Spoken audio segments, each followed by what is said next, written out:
जय हिंद दोस्तों, आज हम बात करने वाले हैं सिलिकॉन वैली बैंक के बारे में। सिलिकॉन वैली बैंक जिसके बारे में इस टाइम पे हर एक न्यूज़ मीडिया बात करने में लगी हुई है। सिर्फ इंडियन मीडिया ही नहीं बल्कि यूएस जैसी मीडिया भी इस टाइम पे सिलिकॉन वैली बैंक के बारे में ही बात कर रही है, क्योंकि इस टाइम पे सिलिकॉन वैली ने करीब 60% का लॉस झेला हुआ है। जी हाँ, उनकी वेल्थ का 60% लॉस आया है। इनके स्टॉक मार्केट में इनकी वैल्यू गिरती जा रही है, हर कोई इनके स्टॉक विड्रॉ कर रहा है। उस टाइम बहुत बड़े लॉस में चल रहे हैं, जिसका इफेक्ट इस टाइम पर सिर्फ यूएस की नहीं, सिर्फ सिलिकॉन वैली बैंक के ऊपर नहीं बल्कि पूरे देश की, यानी पूरे देश की जितनी बैंक हैं, उन जितनी मार्केट है, उस पर भी फर्क पड़ा है। अब ये फर्क क्यों पड़ा है, क्या है ये सिलिकॉन वैली बैंक और किस वजह से ये लॉस में आई है, जानेंगे ये सारी बातें आज की इस वीडियो में। और अगर आपको हमारी वीडियो चले या फिर हमारा काम पसंद आए तो इस वीडियो को लाइक करके उस चैनल को भी सब्सक्राइब जरूर कर देना। हम चलते हैं इस वीडियो की तरफ।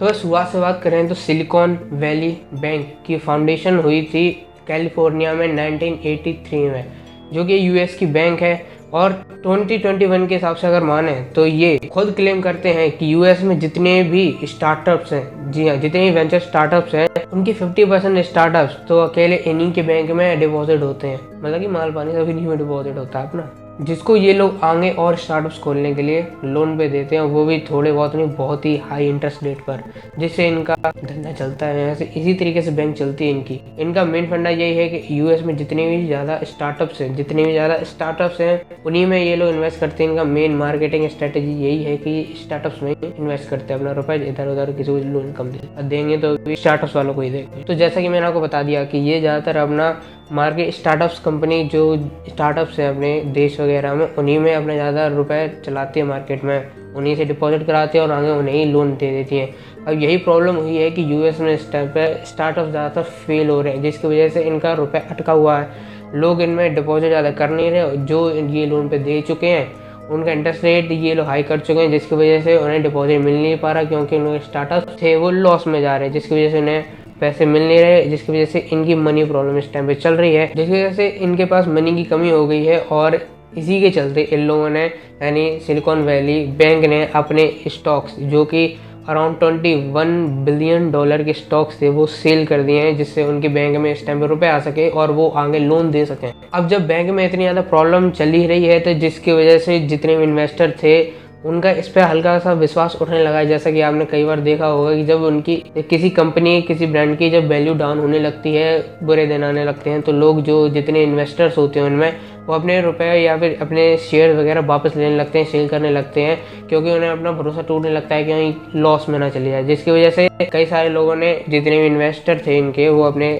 शेयर निकालने लगे, जिसकी वजह से मार्केट इनका गिरने लगा है। और आप इतना भी जानते हो कि बैंक का मार्केट सिर्फ अपने एक बैंक में नहीं लगा रहता। बैंक का मार्केट ऐसे ही चलता है, जैसे इस बैंक का थोड़ा बहुत रुपया उसमें इन्वेस्ट कर दिया, दूसरे बैंक में इन्वेस्ट कर दिया उसने, इस बैंक में इसमें इन्वेस्ट कर दिया, इस बैंक ने किसी थर्ड बैंक में इन्वेस्ट कर दिया। इससे इन लोगों का कनेक्शन बीच में बैठा रहता है, जिसकी वजह से अगर सिलिकॉन वैली बैंक जैसे अगर डूब रही है, तो उनकी, जैसे अमेरिका में बाकी जितनी भी यूएस में बैंक हैं, जैसे बैंक ऑफ अमेरिका और वेल्स फार्गो जैसी बैंक है, वो भी लॉस में जाने लगी, उनके भी बुरे दिन निकलने लगे हैं। और इस टाइम पे टेंशन की बात हो चुकी है यूएस में, क्योंकि एक एक करके बैंक्स, जो कि सिलिकॉन वैली बैंक मेनली वहाँ की बहुत बड़ी एक बैंक मानी जा रही है, उसका ये हाल हो चुका है, जिसकी वजह से पूरी मार्केट में इसको लेके टेंशन बनी हुई है। अब तो ये हो गई एक प्रॉब्लम की मैंने आपको बता दिया कि इनके पास अभी डिपॉजिट नहीं आ रहे हैं, लोग इनकी बैंक में डिपॉजिट नहीं कर रहे हैं, जिसकी वजह से इनके पास रुपये नहीं आ रहा है, और जो लोन इन्होंने दूसरे स्टार्टअप्स को दिया था वो लॉस में जा रहे हैं, जिसकी वजह से, जो कि इंटरेस्ट रेट पे उन्होंने दिया था,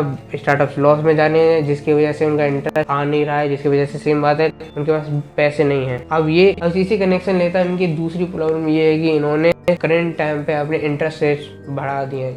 जी हाँ, कुछ टाइम पहले इनके 4.5 इंटरेस्ट रेट था, जो बढ़ा के उन्होंने 6% कर दिया, और इस टाइम पर इनके 9% कर दिया है। जी अगर आप गौर से देखें तो 4.5% से इन्होंने डायरेक्ट 9% कर दिया है, अराउंड 2 गुना बढ़ा दिए हैं, जिसकी वजह से जितने भी स्टार्टअप्स थे जो कि लॉस में जा रहे थे, जो ऑलरेडी लॉस में, जो नॉर्मल रेट पे ही, नॉर्मल इंटरेस्ट रेट पे ही अपना पैसा वापस नहीं कर पा रहे थे, अपनी ईएमआई, जो इंश्योरेंस वगैरह जो इंटरेस्ट रेट था वो वापस नहीं कर पा रहे थे, अब वो और नहीं कर पा रहे हैं, क्योंकि इंटरेस्ट रेट ही डबल हो चुका है। मान लो अगर किसी ने 1 लाख लिया है तो उसे 1.5 लाख रुपए देने पड़ेंगे, क्योंकि इंटरेस्ट रेट डबल हो चुका है इधर। जैसा कि इन सारी बैंकों का मार्केट आपस में जुड़ा हुआ होता है, जहाँ यूएस की मार्केट, आप जानते हैं कि यूएस एक बहुत ही ज़्यादा डेवलप कंट्री है, वहाँ की बैंक की ग्रोथ और लॉस का फ़र्क पूरे देश या पूरी दुनिया में देखने के लिए मिलता है, जिसकी वजह से इंडियन मार्केट में भी थोड़ा बहुत हलचल देखने को मिली है। क्योंकि एक टाइम था जब 2008 में करीब ऐसा ही हुआ था, जब एक बैंक ऐसे ही लॉस में चली गई थी, जिसकी वजह से मार्केट में 307 बिलियन का लॉस झेलना पड़ा था पूरे बैंक मार्केट। और इस टाइम पे लोगों को यही टेंशन बनी हुई कि क्या ये फिर से वैसा ही हो जाएगा, क्योंकि अगर ऐसा हुआ तो इस टाइम पे ऑलरेडी पूरी दुनिया में ऐसे चल रही हैं और ऐसे बढ़ जाएंगी तो